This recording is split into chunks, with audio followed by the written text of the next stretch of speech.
Dandelion is very healthy, guys. You can also eat this. So as you can see here, this is really nice to feel. Maganda siya sa pakiramdam kasi iba-ibang texture. Tapos very nice. And this dead shrubs also, it's very nice to feel. I miss it so much, walking barefoot.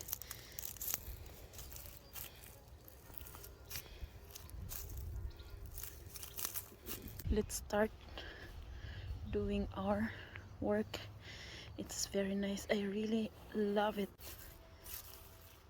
I can really feel a bit wet and a bit cold, but if I will step on this dandelion, then it's not so cold. And if I will step in this soil, then it's a bit I don't know, there's a lot of textures in there inside. There's a bit stone, sand, and a little something like this. It's really nice to step on it.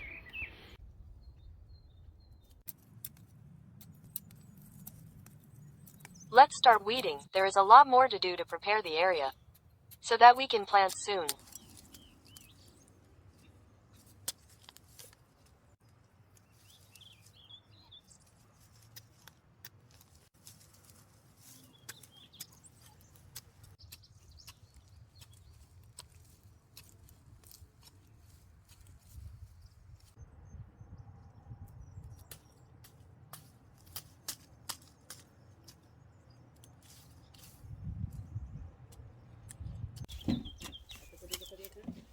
Kuhaon tanan ang dandalayan na.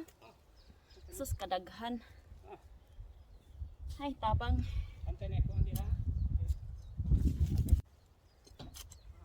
The soil is still cold a bit.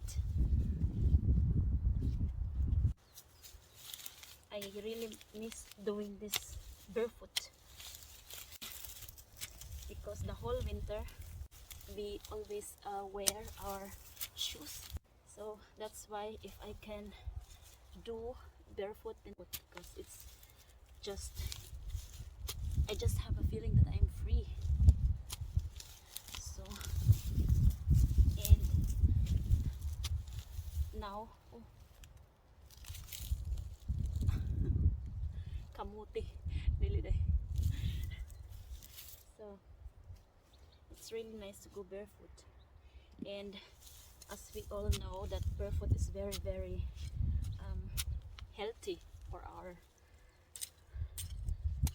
our brain too, because all the senses that you can feel, it will go to your brain.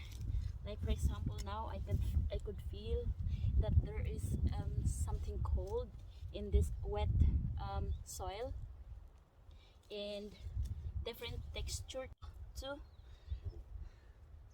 And I really love it. I really love doing this. This is a kind of earthing and grounding.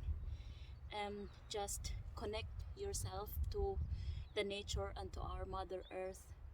And as I read it in the internet, that this is doing barefoot or earthing or grounding is very healthy. Your feet is free. They are free, and they can look. They can just flex like this, and with the shoes you cannot do it. So, and they can just spread whatever they want. Look, I really love it. They are free.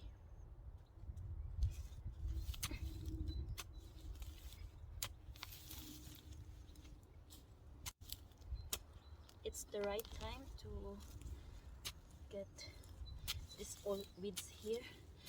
We still have compost in our box, and we will put it here if we finish doing this weeding. So,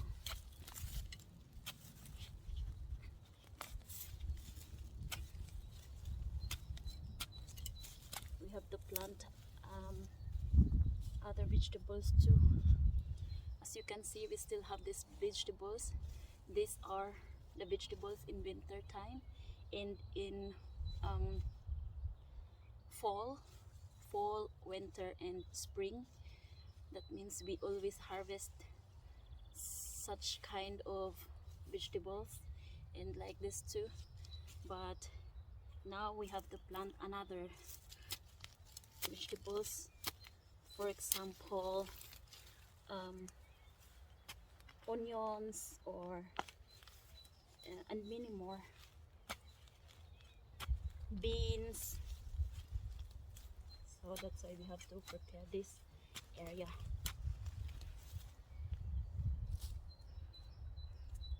So, do you know that dandelion can also be eaten? Yes, you heard it correctly. We put it in our salad, and this is a bit bitter, but it's very, very healthy. Look, I'm gonna eat this. With dandelion is very, very, very healthy, guys. You can also eat this.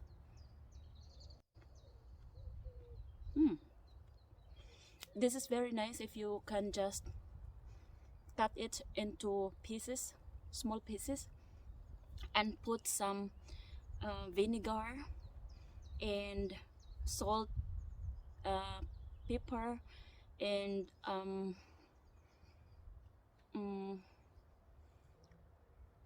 crunchy breadcrumbs or crunchy bread. Just slice it into pieces, also the bread, and then put it in there. And this is really, really yummy and very lekker is yummy. Yes, we can eat too. We can eat this, really. Try it.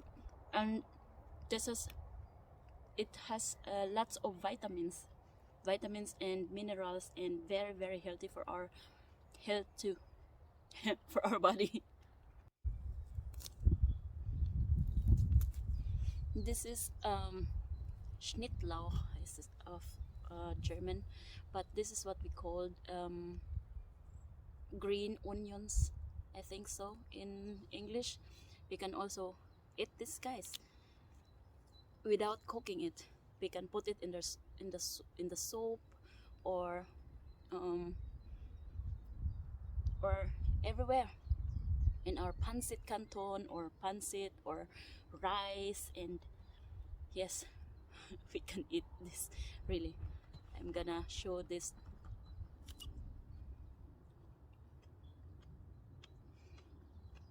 But this is better if you put some oil in it and a bit balsamico or vinegar. Then the taste is very nice, and you can also enjoy eating it.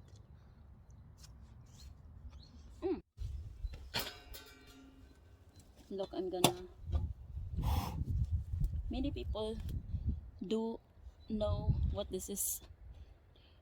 Some of the people think that this is only a weed, but we can also eat this, guys. Look,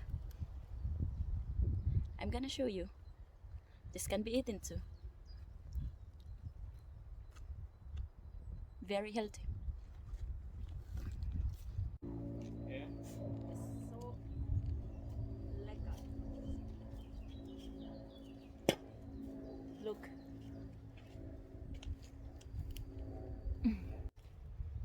Mag-exercise po ta. Mama, di ko dali ko na, guys.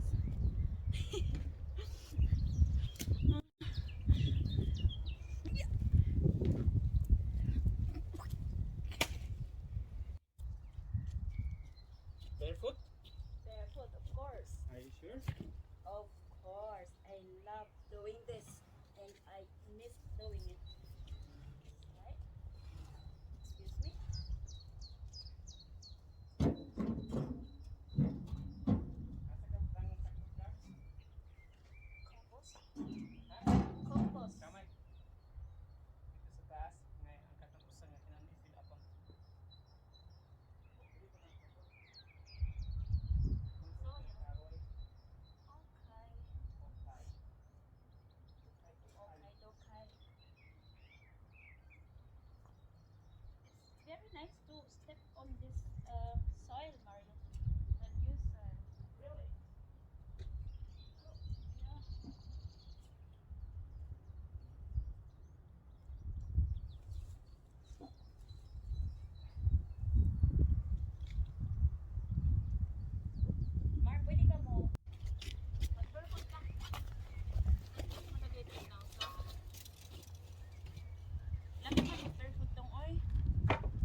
used to go barefoot when I was a child because we are always in the rice field and we just walk without shoes and boats because we can buy some boats. And now I know, as I grow old, that being barefoot or walking barefoot is very healthy to our body and to our mind. So very perfect. And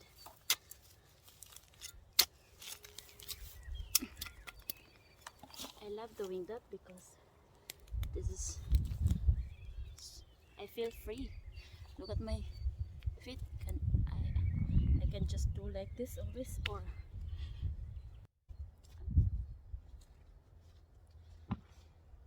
so yan ang maganda para mag ano, para hindi masyadong mahirap at hindi kasakit ang likod. Dapat may upuan.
Nichts.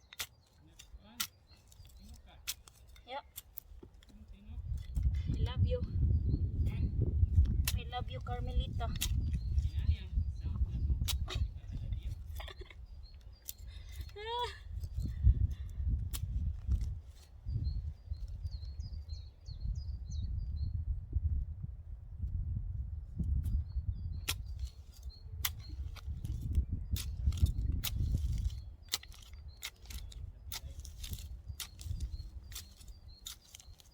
Unsa imong mga itanom dire?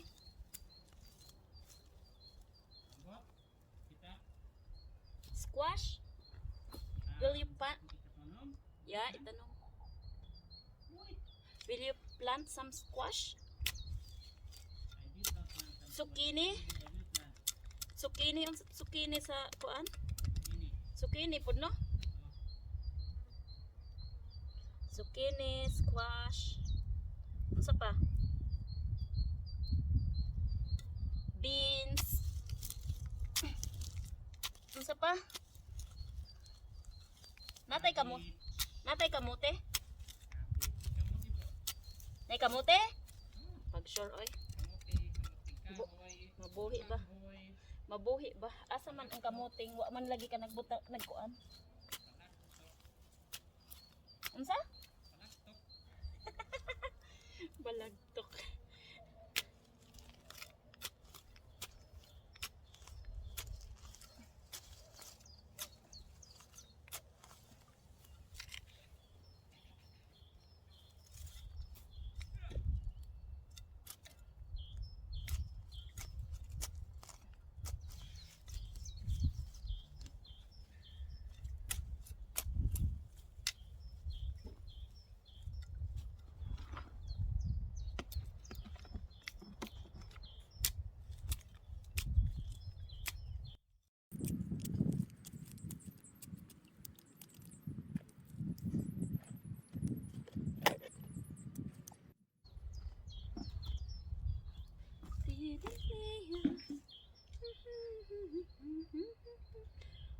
lagi diri ay kamuti. Ha? Nakakita nung diring kamuti. Kinsa? Ikaw, no, naas. Schmack, schmackt haftisus kartoffel, pero ambot lang, na pa ba? Na diha? Na diha wala. Only this. Bas. Aso, of course. Yeah, asa ang kuan? Kamuti. Asa siya?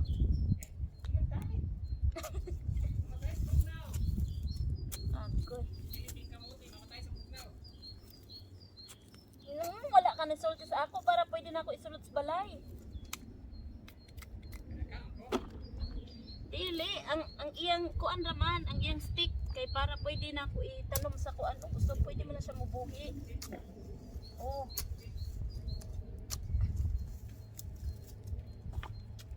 Way clear akong bana bay.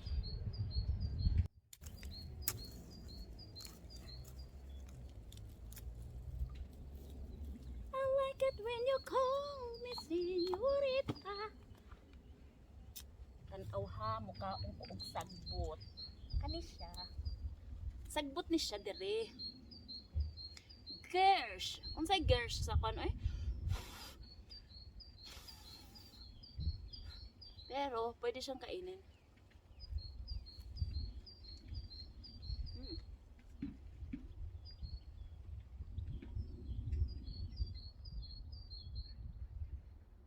Medyo ano siya, a little bit sweet. But the dandelion, this one, dandelion, it's so bitter, but very healthy. Gutom ko kaya kumakain ako nito.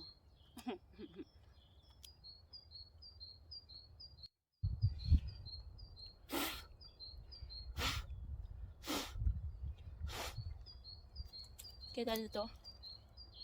Ito, tsaka ito. Kainin natin. Kainin challenge.